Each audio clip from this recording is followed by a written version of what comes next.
샬롬 샬롬 샬롬 샬롬. 하나님 사랑합니다. 여러분 주 안에서 사랑합니다. 43장에서 새 성전에 설치는 제단에 대한 언급이 저자가 있었죠. 그리고 44장에서는 제단에서 제사를 감당하는 제사장들에 대한 내용이 언급되어 있다라는 것. 그리고 상세히 말하면 거짓 제사장과 참 제사장의 특징에 대해서, 또 하나님의 제사를 바로 수행하는 참 제사장에게 주어질 상급이 언급되고 있어요. 거짓 제사장들 우상을 쫓아가죠. 하나님께서는 새 성전에서 제사를 수직할 제사장들의 직분을 언급하기 전에 그들이 하지 말아야 할 것을 말씀하시기 위해서 거짓 제사장들이 어떠했음을 말씀합니다. 거짓 제사장들의 첫 번째 특징은 하나님을 섬기는 직분에 있으면서도 하나님을 섬기지 않고 우상을 섬긴다는 거죠. 그들은 제사장직을 지키고 있으면 수입이 들어오는 것 때문에 하나님께 제사를 드리는 직분에 앉아있지만 실제로는 이 세상 것을 추구하기 때문에 하나님 아닌 다른 것들의 마음으로는 또는 실제로 그런 것들을 섬겼다. 태양을 숭배하죠. 에스겔 8장 16절에 그가 또 나를 데리고 야훼 성전 안뜰로 들어가시니라. 보라, 야훼 성전 문 곧 현관과 제단 사이에서 약 25명이 야훼 성전을 등지고 낫을 동쪽으로 향하여 동쪽 태양에게 예배하더라. 이렇게 말하고 있어요. 재물을 숭배하기도 합니다. 마태복음 23장 18절에 너희가 또 이르되 누구든지 제단으로 맹세하면 아무 일 없거니와 그 위에 있는 예물로 맹세하면 지킬지라 하는도다. 제단을 이방인들에게 또한 맡기죠. 거짓 제사장들은 제사에는 관심이 없고 재물에만 관심이 있기 때문에 제사를 제대로 수직하지 않았어요. 다시 말하면 그들은 들어오는 재물을 자기 것으로 만드는 데만 관심이 쏠려 있었다라는 거죠. 하나님께 드리는 제사에는 아무 관심이 없기 때문에 제사를 소홀히 합니다. 본인들이 그렇게 하는 게 큰 이득이 될 것 같고 하지만 절대로 하나님은 그냥 두지 않으신다라는 것. 그런 게 내 거면 뭐예요. 건강이 없어져 버리면 아무 소용이 없습니다. 그래서 그들은 자신들이 직접 드려야 할 제사를 사람의 눈을 속여 무자격자에게 맡기면서 심지어는 할례받지 않은 이방인들에게도 맡겼어요. 언약의 표징인 할례입니다. 창세기 17장 14절에 할례를 받지 아니한 남자 곧 그 표피를 되지 아니한 자는 백성 중에서 끊어지리니 그가 내 언약을 배반하였습니다. 성전 안에 우상을 뒀어요. 에스겔 8장 10절에도 보면 내가 들어가 보니 각양곤충과 가증한 짐승과 이스라엘 족속의 모든 우상을 사방벽에 그려뒀어요. 직분을 빼앗기고 멸망합니다. 사람의 눈을 속일 수는 있어도 하나님의 눈을 속일 수가 없죠. 우리가 6절까지 읽었어요. 너희는 반역하는 자 곧 이스라엘 족속에게 이르기를 주 여호와께서 이같이 말씀하시기를 이스라엘 족속아 너희의 모든 가증한 일이 족하니라. 너희가 마음과 몸에 할례받지 아니한 이방인을 데려오고 내 떡과 기름과 피를 드릴 때 그들로 내 성소 안에 있게 하여 내 성전을 더럽혔으므로 너희의 모든 가증한 일 외에 그들이 내 언약을 위반하게 하는 것이 되었으며 너희가 내 성물의 직분을 지키지 아니하고 내 성소에 사람을 두어 너희 직분을 대신 지키게 하였느니라. 주 여호와께서 이같이 말씀하셨느니라. 이스라엘 족속 중에 있는 이방인 중에 마음과 몸에 할례를 받지 아니한 이방인은 내 성소에 들어오지 못하리라.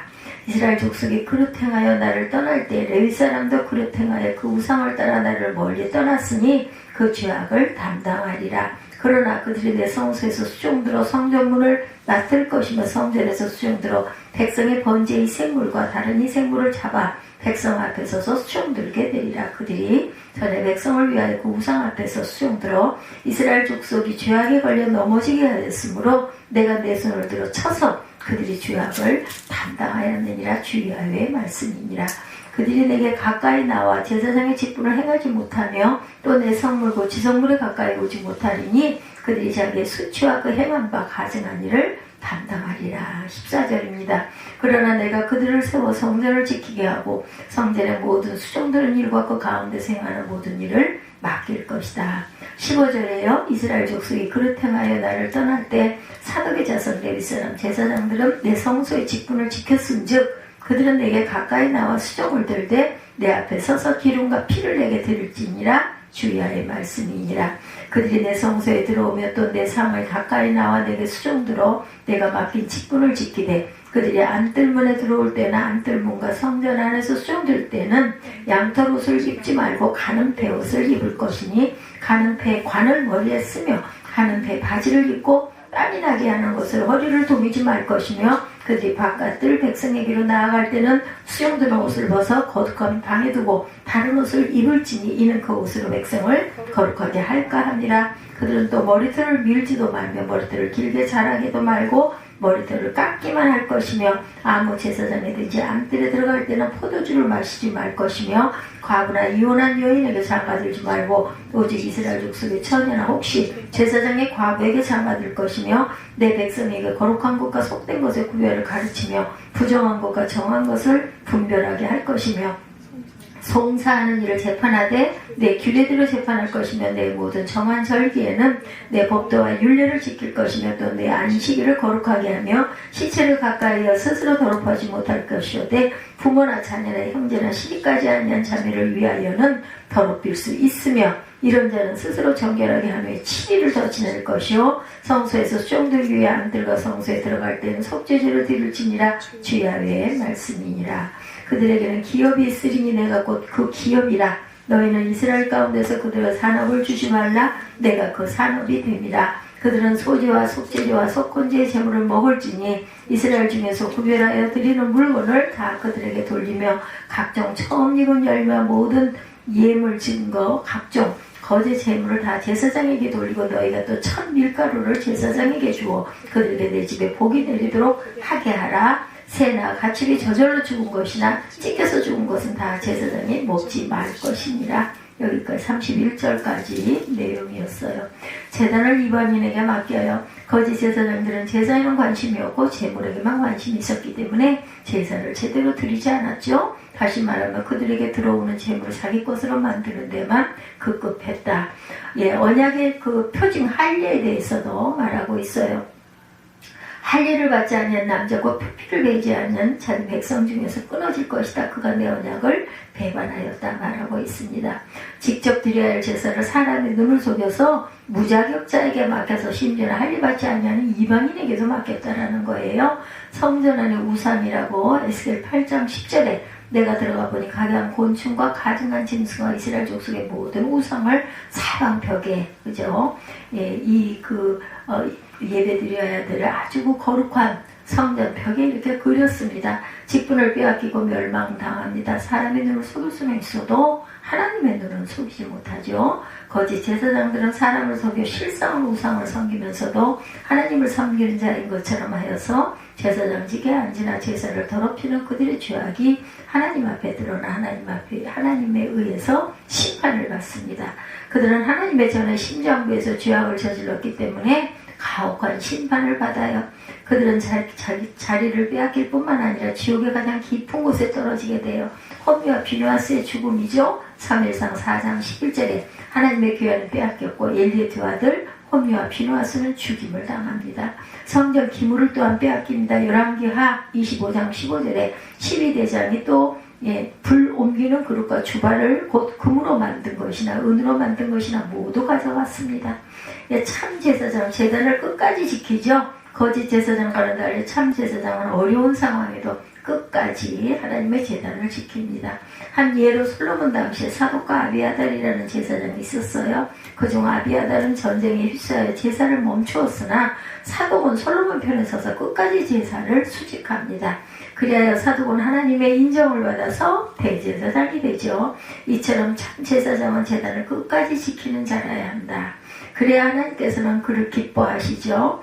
꺼지지 말아야 할 제단의 불입니다. 레위기 6장 13절에 불은 끊임이 없이 제단 위에 피워 꺼지지 않게 할지니라. 영원한 섬김이 있어야 되겠죠. 계시록 22장 3절에 다시 저주가 없으며 하나님과 어린 양의 보좌가 그 가운데 있으니 그의 종들이 그를 섬기며 그의 얼굴을 볼 터이요 그의 이름도 그들의 이마에 있으리라. 또한 거룩함을 유지할 줄 알아야 돼요. 율법에 의하면 일반 백성과는 달리 하나님의 제사를 수직하는 제사장들은 각별히 속된 것으로부터 자신을 잘 지켜야 합니다. 하나님은 거룩하신 분이므로 그에게 나아가는 제사장은 거룩해야 했기 때문이다. 오늘날 성도된 자들은 다 제사장들이죠. 같은 제사장, 그리스도의 죽으심으로 만인이 제사장이 되었기 때문이죠. 그러므로 성도된 자들은 모두 하나님 앞에 거룩하게 구별되어야 합니다. 한편 제사장은 자신뿐만 아니라 타인도 거룩하도록 선도해야 할 책임을 가지고 있다. 속된 것으로부터 구별하라고 레위기 10장 25절에 너희는 짐승이 정하고 부정함과 새가 정하고 부정함을 구별하고 내가 너희를 위하여 부정한 것으로 구별할 짐승이나 새나 땅에 기는 것들로 너희의 몸을 더럽히지 말라 말씀하세요. 또한 몸의 거룩성이 필요에 대해서 고린도전서 6장 20절에 값으로 산 것이 되었으니 그런즉 너희 몸으로 하나님께 영광을 돌리라. 공의를 행하죠. 제사장은 왕과 함께 사회를 이끌어가는 지도자들입니다. 제사장이 불법을 행하면 그 사회가 불의에 빠지기 십상입니다.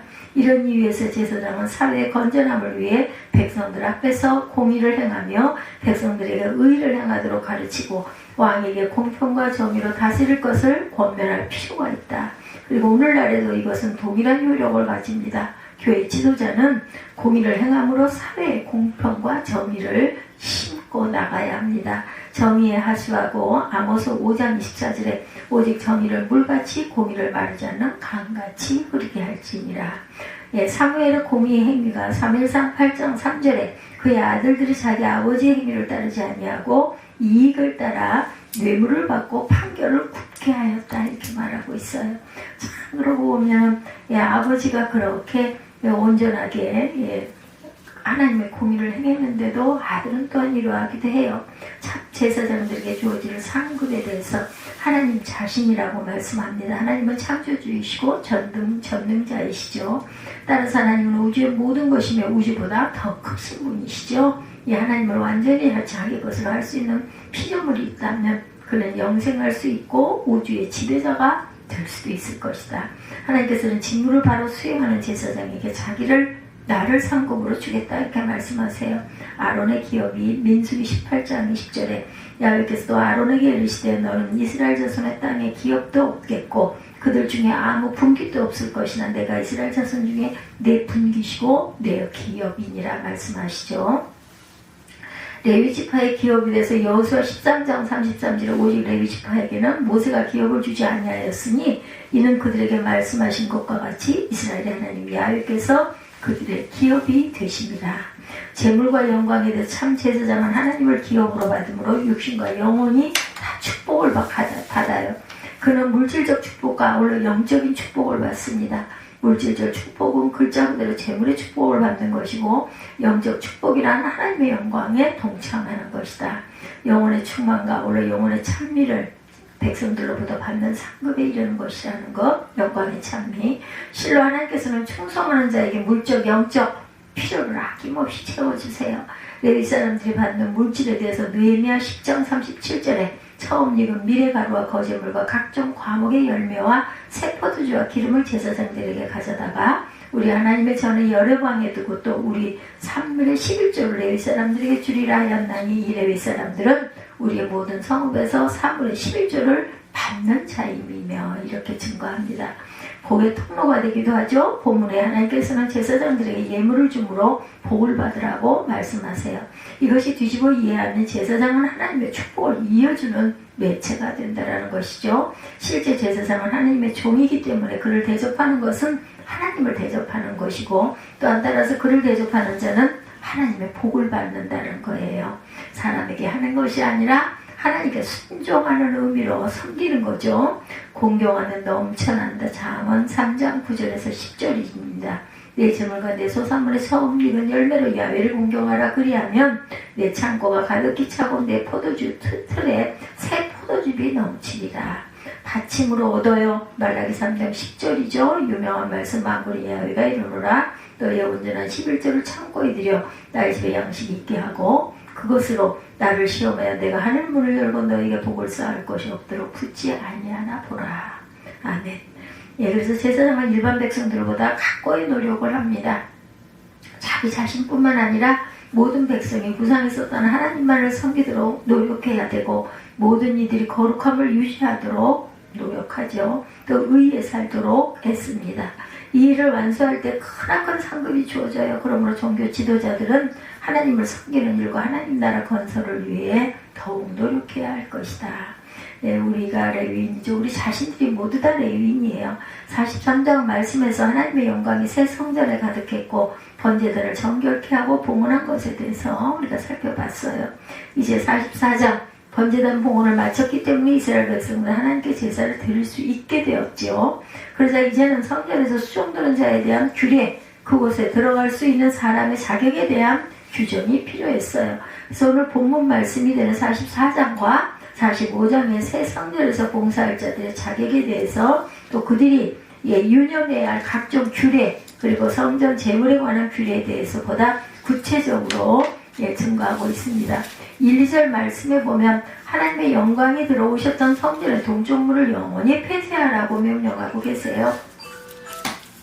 1, 2절 말씀 그가 나를 데리고 성소의 동쪽을 향해 바깥문에 들어오시니 그 문이 닫혔더라. 여호와께서 내게 이르시되 이 문은 닫고 다시 열지 못할지니 아무도 그리로 들어오지 못할 것은 이스라엘 하나님 나 야훼가 그리로 들어왔습니다. 그러므로 닫아둘지니라. 하나님께서 그리 들어오셨으니까 잘 닫아둬라. 새 성전에서 봉사할 자들에 대한 새 예비 규례에 대해 말씀하시기 전에 하나님은 성전 바깥에 위치한 동쪽 문을 영원히 폐쇄하라고 하셨는데 그 이유는 이 동쪽 문은 43장 말씀에서 살펴본 것처럼 하나님의 영광이 들어온 것이다.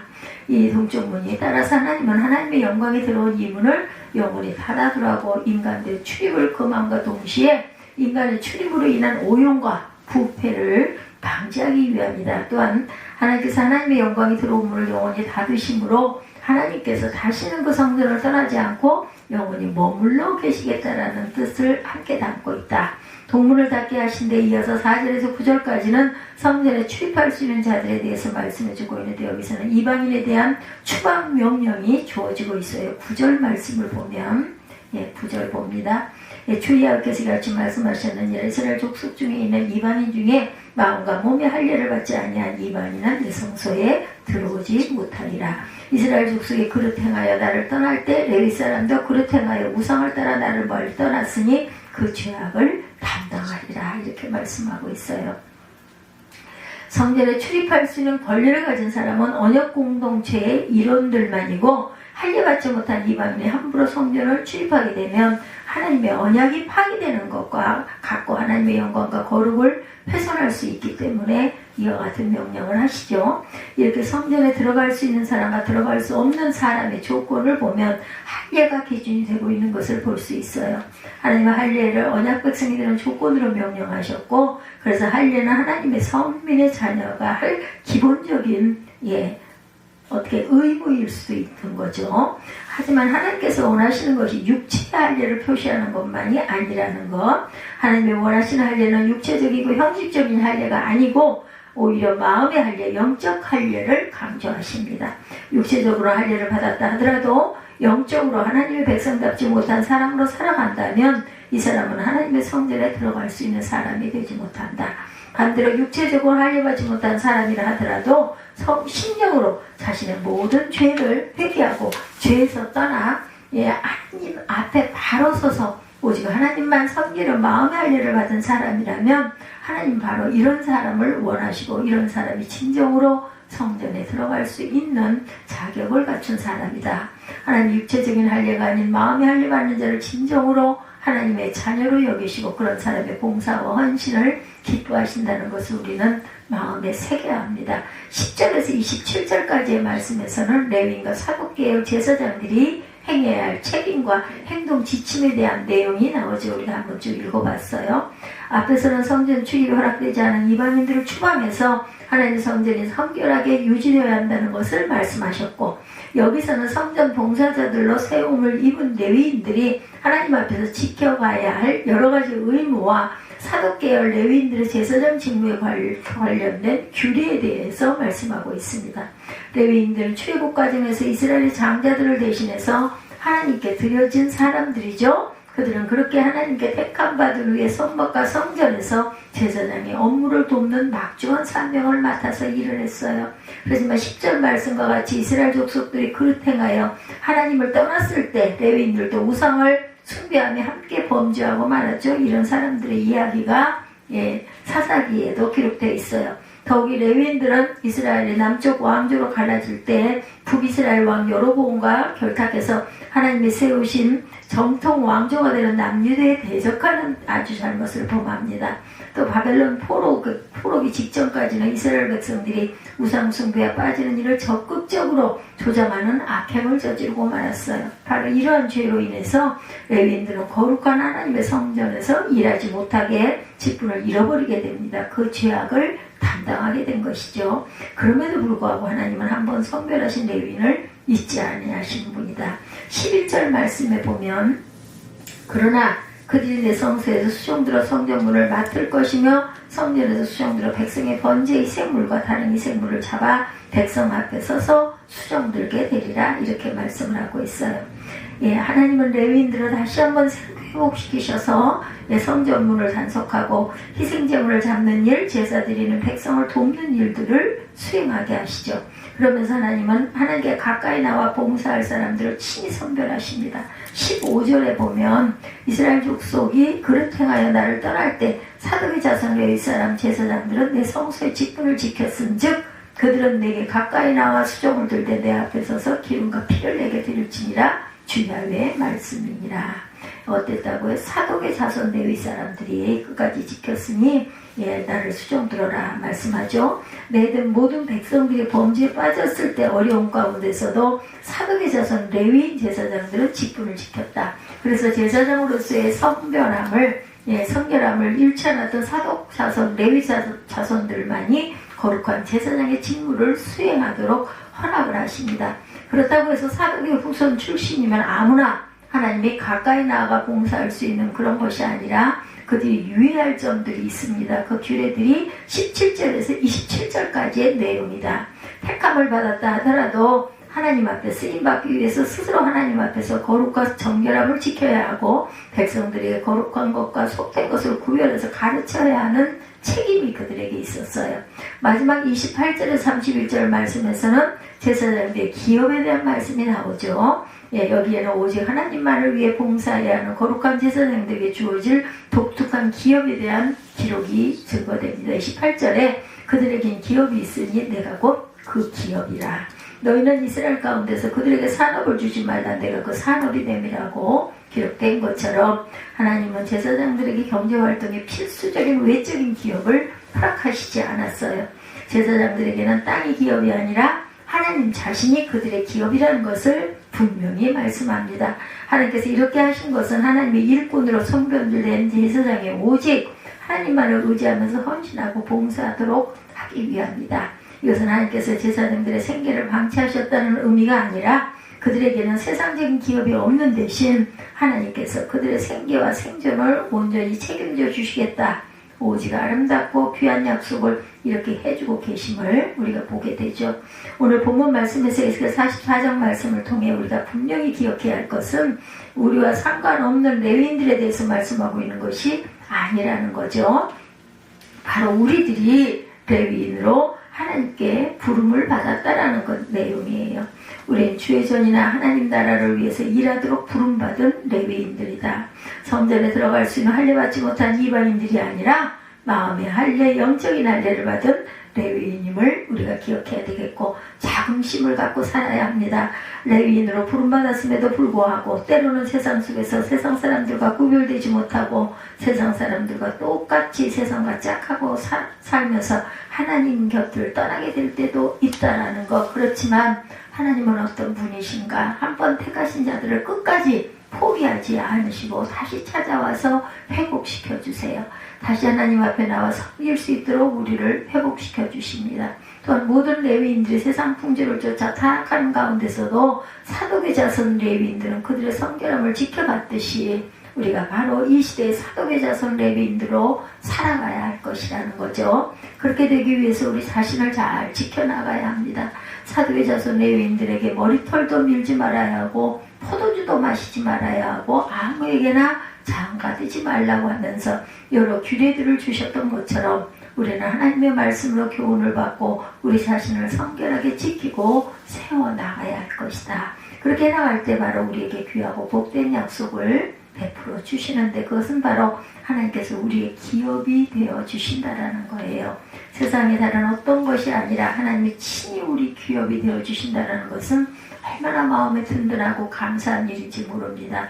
레위인으로 부름받아 레위인으로 살아가기 위해서 여러 가지 규례들을 지켜야 한다고 생각하면 이것이 짐이 되고 레위인이 아니었으면 좋겠다 생각될지 모르지만 레위인에게는 하나님이 친히 기업이 되어주시는 그러한 귀한 은혜와 복을 주신다는 것을 우리가 기억한다면 좀 더 용기를 내서 레위인으로 열심히 잘 살아갈 수 있어야겠죠. 우리가 기도할 때 내가 영적인 할례를 받고 하나님께 특별히 선별하신 레위인으로 부름받았다는 사실을 기억하고 이 시대의 레위인으로 살아가게 해달라고 우리의 부족을 주님 앞에 아뢰며 더욱 성결기를 원하고 기도해야 되겠죠. 성결된 레위인으로 살아가기로 결단하고 살아갈 때 하나님께서 오직 우리의 기업이 되셔서 우리의 삶을 책임져 주시고 인도해 주실 것을 믿고 이 믿음으로만 나아가 은혜 안에 승리하시는 저와 여러분들이 되시기를 주님의 이름으로 축복합니다.